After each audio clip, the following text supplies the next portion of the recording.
distinguished and proficient scientists from around the world, ISSCR represents the leaders in the global efforts to better understand stem cells.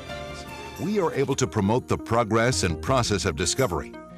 They offer a lot of advice in terms of how to interact with the public, directing the public to resources that I could direct somebody to help them learn more about stem cells if I can't explain something adequately. And that's an important part of our training as young scientists, is learning how to communicate with people, especially when we work on something like stem cell biology, which people have so many questions about and is so controversial. Because it is the focus of so much attention today, many people think stem cell research is a new endeavor. But take the blood system. Scientists have been working with blood stem cells and transplanting them into patients for over 30 years. The history is rich, leading up to the news-making events of 1998, the remarkable work of isolating and growing human stem cells. And now, work with human embryonic stem cells can teach us so much more. In science is evolving quickly, which means information sharing is critical. For the general public, we provide a solid understanding of the science and present only accurate, unbiased scientific information of work being done, minimizing common misconceptions and fears of the unknown. The process of nuclear transfer involves generating pluripotent, that is, highly versatile embryonic stem cells. It's very different from the process of cloning. Cloning is aimed at making a copy of an existing animal, as in the case of Dolly the sheep. We're not trying to clone babies. We're trying to generate cells, embryonic stem cells, that would be matched to a particular patient. So they're identical, they're the patient's own cells. So these cells will be not rejected, they're accepted as its own. You have unlimited number of cells because these embryonic stem cells are immortal. They can generate as many nerve cells you want with high quality control. And secondly, they're immune acceptable. Using embryonic stem cells and the methods of nuclear transfer, we can generate customized patient-specific embryonic stem cells so that every patient with leukemia or a genetic bone marrow disorder could be treated by cell transplantation. It's very important to realize that not all stem cells are the same. There are dramatic differences between the stem cells in the adult body, those cells that actively replenish the blood, the skin, or the gut, and the stem cells from the early embryo. The embryonic stem cells can become any of the cells in the body, any of the 200-odd different cell types. Adult stem cells tend to make only the tissue in which they reside. Stem cells have two important properties. One is they can self-renew, and self-renewal should make you think about or remember things like regeneration, replenishment, how the body repairs itself.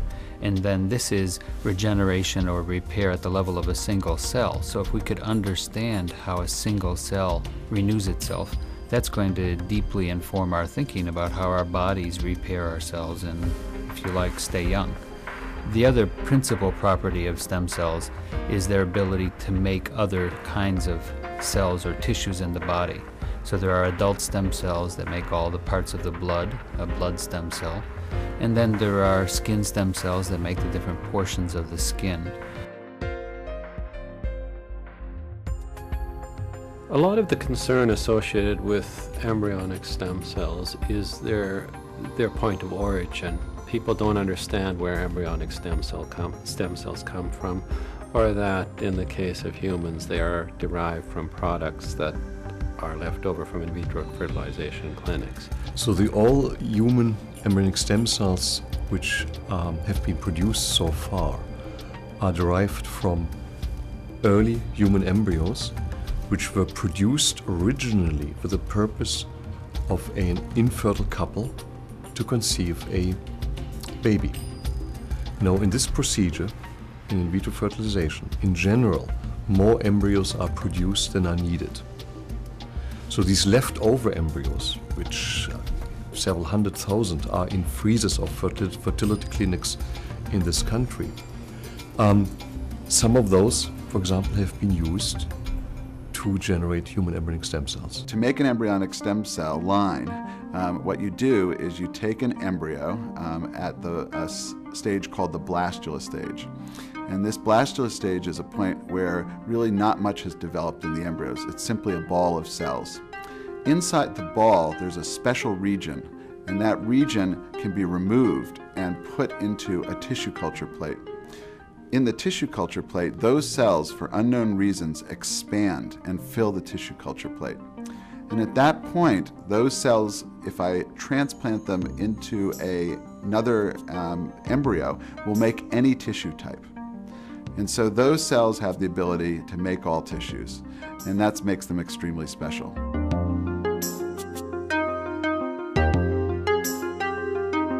A small sampling of exciting work being done includes making stem cells that genetically match a patient, using stem cells to understand and treat cancer, studying how skin stem cells repair wounds and grow hair, and studying how embryonic stem cells make different tissues. In the future, it's possible that stem cells could treat or cure many of today's diseases. I think that's, in many ways, the impetus for why people are in this field, is that they see what it can do for people they love. And I think that's true for many areas of medicine, but I think it's been a real draw here because so many people see the chronic diseases that have really very little option in terms of standard therapies as something that maybe we could make a difference. I think it's very important that scientists don't overpromise for stem cell research. That's one of my biggest fears. We have to be very accurate in what we're telling the public. And that's incredibly important because very often we're trying to tell a story. But here we have to be very accurate. As a physician, we want to do no harm. On the other hand, you have many patients who are waiting for these therapies. And the longer we wait to start these experiments, the harder it is for those patients. And so I would like to move the research as fast as possible. I would like to see the therapies develop as quickly as possible, but we want to do it in an ethically important way, and we want to make sure that the research is done in a rigorous way.